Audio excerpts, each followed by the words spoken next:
Sewing rooms are wonderful places. In my sewing room, I am surrounded by things and people that I love and lots of memories. It is a place to enjoy the creativity and stress relief that sewing offers to me. I always think about the people I love when I am in my sewing room. My guests today are going to share projects with techniques and ideas that might be new and challenging, or possibly be familiar like old friends. We invite you to share a few minutes of joy, which hopefully will lead to hours of sewing pleasure in your sewing room. Thank you for joining us today.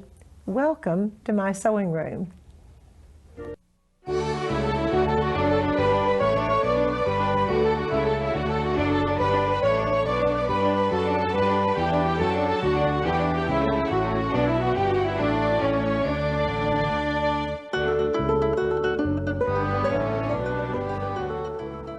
I am so thrilled to have as my guest today my very dear friend and business colleague, Kay Brooks. Kay is head of product development for Floriani. Kay, welcome to the show. Thank you. Thank you so much for having me. We've got a lot of topics to cover today. And I love the topics you're going to cover today, Kay. Yes. Well, I wanted to get back to the basics today. All right. I get a lot of email, a lot of correspondence. I do all the tech support, of course, and so many people write me and say, well, what about quilt cotton? What about denim? T-shirts, what about basic fabrics? So often I find myself getting caught up in stabilizing velvet and pashmina and so many luxury fabrics. Sometimes I have to step back and go, wait, what about what we do every day? So that's what I want to talk about today, is all of our basic fabrics that we use the most. Cotton, linen, denim, T-shirt, sweatshirts, those kinds of fabrics. I love it. Go ahead. Absolutely. Well, the first thing I want to talk about is our cotton batiste family, that type of woven fabric. And these types of fabrics generally like a tearaway. That's the type of stabilizer we want to use. But I also want to talk to you about your design itself, your stitch count of your embroidery. Your embroidery design often tells you how many stitches it's going to take to complete that embroidery. So what is so important here is that you correlate that with your stabilizer, how much stabilizer that you need to use. So a stabilizer will only hold a certain amount of stitches, and it's important to know that up front, you know, what it is. And Kay, where do I find out what my stabilizer will hold? Our website definitely shows Okay. how much stabilizer you will Okay. need for a certain stitch count design, and that's very important. But more so than a tearaway, it's important also to learn about fusibles. Fusibles are your best friend when it Okay. comes to stabilizing, because our number one downfall in embroidery is actually the hooping process. So when you try to hoop a quilt cotton or a batiste or a linen, you're distorting that grain line. You're pulling it when you're trying to stitch, and when you embroider over a distorted grain line, you're going to get distorted stitches. So this is a fusible tearaway. I'll put that in front of the camera there so they can see that fusible coating, and it's a temporary. It's not going to be like an interfacing. It's not going to be permanent. It just temporarily fuses on to the back of the fabric to hold it while you're hooping. So that's a wonderful, wonderful shortcut whenever you're embroidering. Now, I brought a sample here of batiste, and I want to show what you can see the puckers. Same amount of stabilizing in both of these samples, and you can see a really big difference. Oh, a huge difference. This was done without fusing your stabilizer on, and this was fused on and then of course torn away. So often I get email from customers saying it looked beautiful in the hoop, and then whenever I took it out of the embroidery frame, I had all these puckers. What did I do wrong? Fusing will stop that. It will keep that grain line intact so you can get better embroidery. Okay, so I will set this one aside. Next fabric I brought was linen. I'll turn this around here. Again, same scenario. You can see we have puckers around just a basic design, same amount of stabilizer used in both. So I set my stabilizer for the stitch count, but the difference is fusible, non-fusible. And here's a little trick too. When you're working on a lined fabric, such as this little bubble suit, use wash away thread to baste it first before you stabilize. Base the lining to the to base the lining together. That way you're not having shifting within the garment itself, so that you have beautiful, consistent embroidery. Now I'm going to set these aside also. Now here I have fused a stabilizer onto the back, and that, you can see, keeps it from stretching, so I can get that really nice hooping. I love that. Now knit. Everybody wants to do t-shirts. So many times I have customers. Yeah, oh yes, yes, and it's such a soft, feel-good fabric. And if you look at everybody, even around the studio here, all of us are wearing knit. That's right, so it feels good. But I get so many emails saying, "Well, I poked a t-shirt down in my needle plate tonight. Can you tell me how to fix that?" So I'm gonna pull this little guy ahead here, so we can see. Again, we've got puckers all the way around the outside. Here we've got a nice smooth stitch surface, and again it looks like the little bunny sitting on top. With knit, again, you want to use a fusible, but now we're going to switch to a cutaway. Cutaways are elongated fibers, so the stitches are going to lay nicer in a knit. You do not want to use tearaway on knit fabric. A cutaway fusible. Very important. And topping. I preach topping. It definitely makes a difference in all your stitching. I teach to use topping on everything I do, but it's so important on knit to keep the stitches from rolling down into the ribbing. Okay, very, very, very important. Now, denim, even though this is such a nice fabric, it's not woven, but it's not stretch either. It just kind of is in the middle. So definitely, I like to use a tearaway on this, but a cutaway is appropriate also, actually. So you could do either. Now I brought my denim jacket here with roses. Jacket. Thank you. And this is actually my cheater jacket, Martha. Now I like that. I think that sounds maybe easy. So this jacket was a lot of fun to do, but it was a ready-to-wear. I purchased it on sale, but it's still an expensive denim jacket. So if we're fearful of embroidery on some fabrics, I'm going to teach you a really quick way to embroider without fear. I'm going to remove the fear factor. So what I've done, the same stabilizer that I used on the t-shirt, which is our sheer cutaway, it's a no-show. And here's the most wonderful factor with this is it's nylon construction, which is very important, especially for what we're getting ready to do. So we're going to embroider directly onto this. So we've got this hooped, doing our embroidery right here. Then we're going to take this tool, once the stitching's done. This is called a stencil burner, and you can see this nice curved tip here, and you can see mine has been well used. So we're going to lay this embroidered piece out on a tile, glass, mirror, anything that's heat resistant. Then we're going to take our stencil burner and we just go around the outside edges and we just burn all the way around, and that's going to leave us with this beautiful freestanding applique that we can then stitch down with monofilament thread on our piece. You know what? That really makes it a lot easier. I would really hate to put that much embroidery directly onto the denim. I know I have several beautiful things in denim. Yes. And that's what we did too. We made the pieces and then stitched it down. Well, and velvet or a pashmina, or even getting into our luxury fabrics. How about ultra suede? That's a very expensive fabric. So this lets you take the fear factor out and get beautiful embroidery on your most prized things. Now, once again, what type of stabilizer did you do that directly onto the stabilizer? This is our no-show nylon mesh. And it's important that it's nylon, not polyester, so that the stitches will burn, or the stabilizer will burn away. Okay, this is so exciting. So back to basics. Thank you for these wonderful back to basics. You're welcome. I just loved hearing everything you said once again. Thank you. And now Kay has some sewing inspirations to share with you.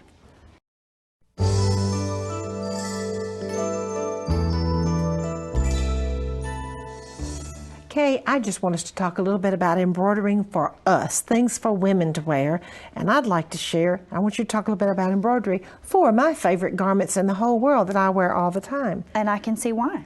Because they're fun. They are. The paper doll jacket. Now, let's talk about, see, this was made exactly the same way. Let me open it for our viewers to see. There's very little embroidery on the inside, just the names. This is my grandmother jacket, This is one of my favorite techniques, because you can take something that's ready to wear, not necessarily that you took the time to make. This is quick and fast, and you just literally embroider the design out on the mesh and then burn away the edges and zigzag them down. And I love this. I love to wear machine embroidery. It just makes it so fast and so easy, and you have no puckers. Now this one was embroidered directly onto the denim jacket. And a lovely job, absolutely. It looks beautiful, but now the other one is probably easier to do, and also if the jacket wears out, you can take them off and put them on another one.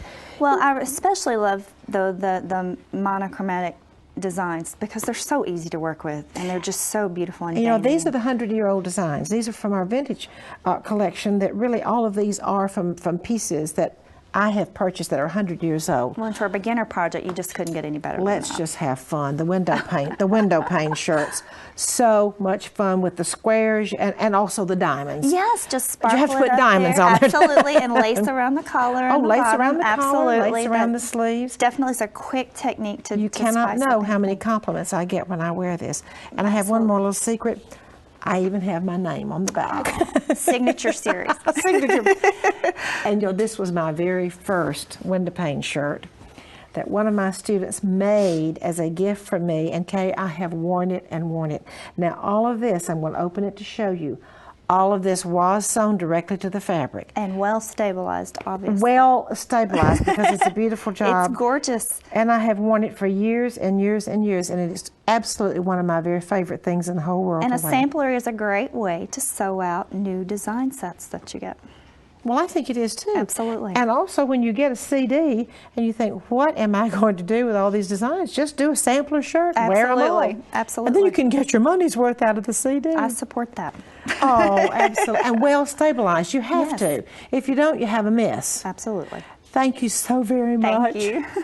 And now Kay has a wonderful, so quick, so easy project to share with you.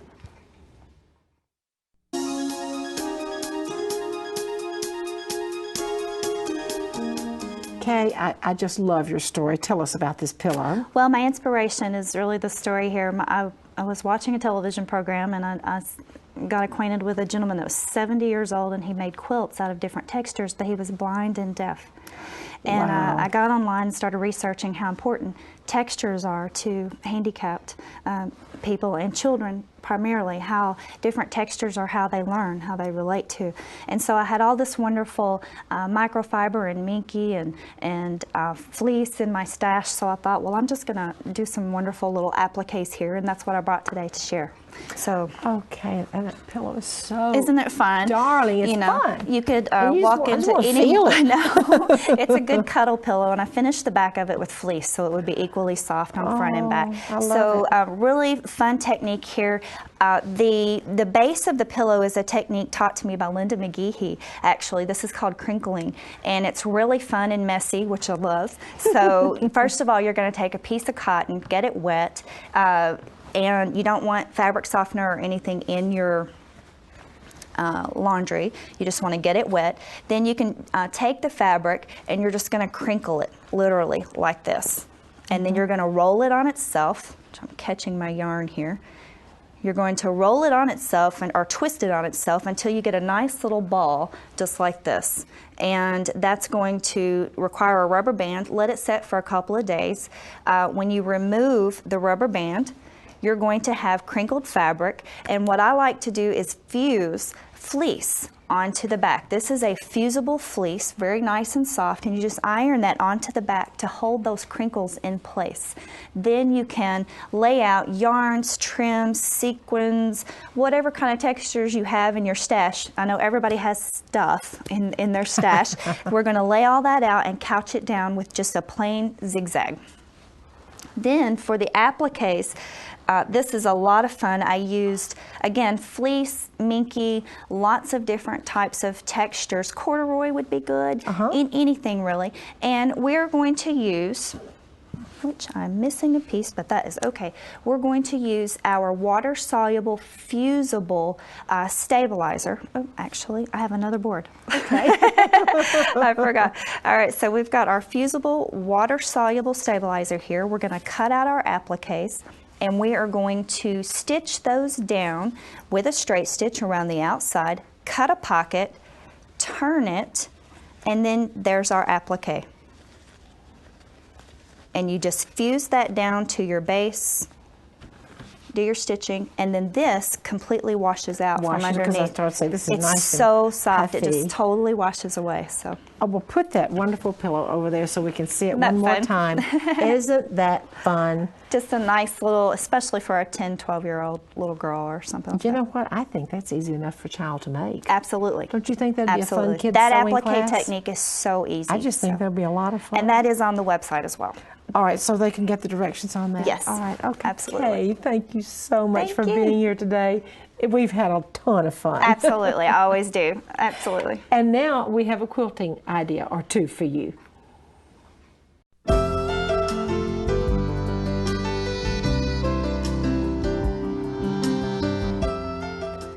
I have the most beautiful quilt to show you today. It is a true heirloom quilt with all kinds of techniques. Now, let's just look at the whole quilt. Let me explain how this works. There is a large piece of pink fabric, which is the border. Actually, that's the lighter pink in the middle, which is a square piece of fabric we're working on. These beautiful scallops of the darker pink that go all the way around the quilt, this technique is Madeira applique, and that is placed on top of the large square of pink fabric, as you see, which has been quilted. Then this wonderful, wonderful piece in the middle is really what we call a fancy band that has been mitered and folded to make this beautiful diamond. The fancy band has several elements. I'm going to share with you how to make puffing in just a few minutes. But let's come down and look. Machine embroidery in the middle, the center section. Then a beautiful lace shaping, and then our fancy band, which is composed of lots of things: entredeaux, insertions, entredeaux, puffing, a pin tuck strip, and some more lace edging. This is just a wonderful, wonderful way of using your heirloom sewing that we love so much. Now, first of all, I'm going to show you this fancy band that was in the middle. First of all, you construct the fancy band, but let me show you how it was folded to make a diamond. All right, I have a long fancy band piece. Let me show you here, just a straight piece. Pin at the top, pin at the bottom, and fold it over to make a perfect miter. Now, the puffing is what I would like to address now. The puffing, you can, if you just have a straight sewing machine with nothing but a straight stitch, you can make this whole quilt. I ran 2 rows of gathering on either side to make this puffing. Now, if you have a gathering foot, then of course you pull it up to make the gathers. If you have a gathering foot for your sewing machine, you can simply put your fabric underneath your gathering foot, and I've already have mine here, and just show you how fun and quick and easy. And it's so easy, you can make perfect gathers every time, and you don't have to run it through but one side on one time on one side and one side on the other, and then you have your gathering done quickly. If you don't have a gathering foot, don't worry. Just run 2 rows of gathering, 2 rows of gathering. Now, after this puffing is done, you can see that I have raw edges. All right, I have entredeaux butted and zigzag to laces, so I'm going to put the entredeaux piece on the gathering. I can put it on the edge, but probably I just want to cover those gathering rows, so I'll scoot it up, and I'm going to do stitch in the ditch, trim, and zigzag, or you can serge this on. I'll put the entredeaux strip on one side. On this side, there was the pin tuck strip, which had 3 pin tucks. So I will turn this, and once again, I will straight stitch it, or I will serge it and trim it. So that has been put on, and then I have a piece of lace to make this section. Okay, the section has been made. Once again, how am I going to make that beautiful diamond? I have my whole fancy band piece, pin at the top, pin at the bottom, fold it, and you have a perfect miter. I will place this whole piece, which by the way also has the embellishment in the middle. I will place the whole piece on the quilt, and it looks like I've put all of it together in a million different pieces, and I haven't. I have done it the easy way. Next, we have some hand embroidery to share with you.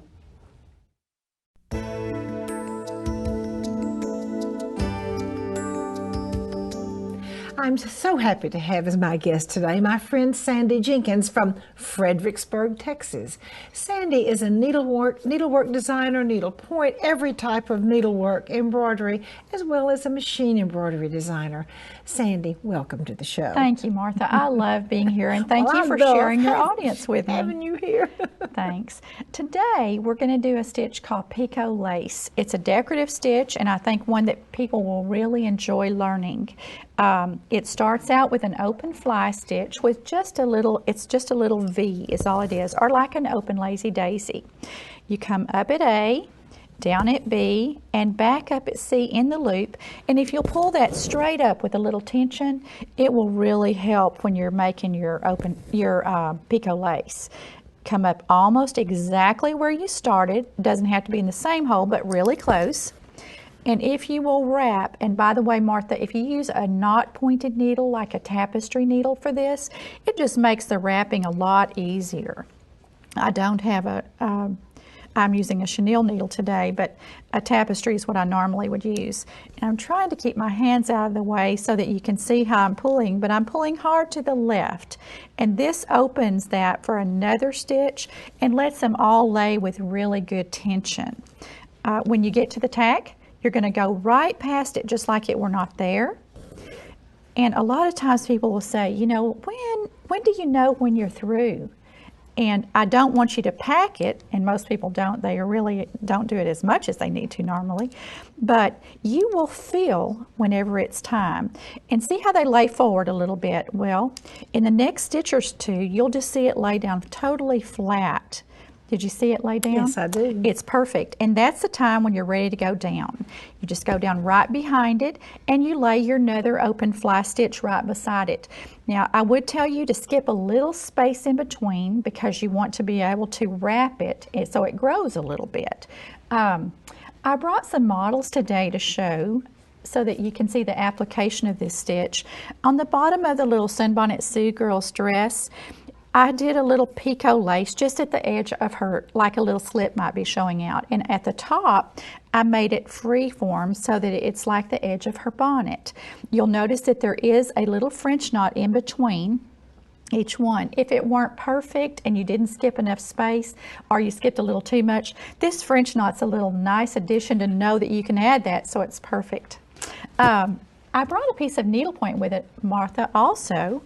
And this is an eyeglass case of my design, and I know people who do embroidery are always thinking, well, needlepoint, I don't do needlepoint, but you know, needlepoint is only embroidery on canvas. So that's right. Exactly. And so all the stitches apply to both. And you'll see the picot lace around the edge.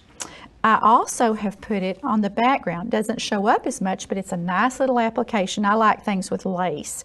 So it's on the front as well with, again, a little French knot in between. And this time the French knot's a different color, so it's really nice. It just is pleasing with the design.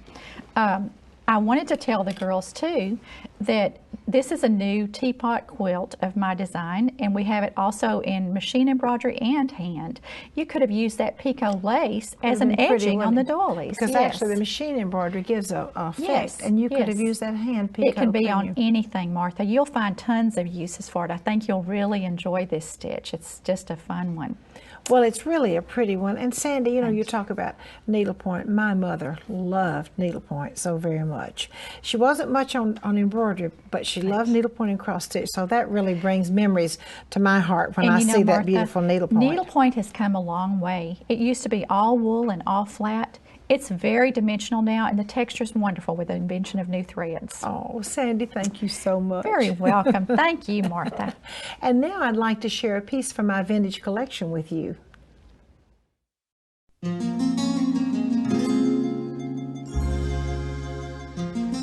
One of the things I love so much about this dress is it looks as if there are lots of pieces of fabric which have been attached, but really it is a piece of fabric that was just purchased as a whole fabric. The bodice is beautiful. It looks like there's lots of techniques. Not so, it's one piece of fabric. The skirt I'm going to hold out for you. See, it looks as if there are rows of tucks and beautiful French insertion.